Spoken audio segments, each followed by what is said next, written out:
Tá sem barulho no motor.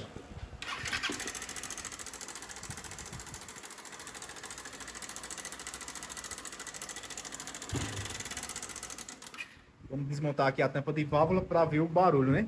E a motocicleta já sabe, ó. Mototáxi. Desmontar aqui para não ver o barulho. Nosso ajudante já está desmontando aqui. Biomotos.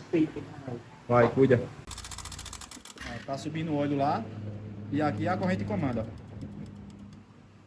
Então aqui, rapaziada, é a corrente de comando, ó, folgada. Vamos substituir para ver se ela vai parar o barulho. E vamos ter esse vazamentozinho aqui. Trocar a corrente. Olha como tá o motor. Mas é isso aí, o trampo não para. Colocou a corrente de comando, ó. Agora tá apertada, ó. A corrente de comando tá apertada. O tensor acionador também, que tava defeituoso, ó. Travou fechado. Ó a folga, ó. Provavelmente não tava dando pressão para poder tensionar a corrente também. Então a gente já substituímos corrente. Vamos colocar o peidozinho aqui. A tampa, vamos funcionar para ver a questão do barulho. Defeito da motocicleta, a corrente de comando e o tensor acionador, ó. Ele travou e não apertou mais a corrente, né? Por isso ficou com aquele barulho, ó.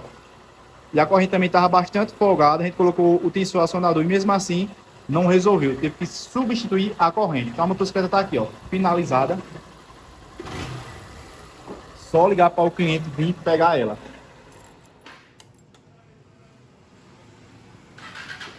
Ela estava sem pegar os piscas também, ó. A gente já consertou.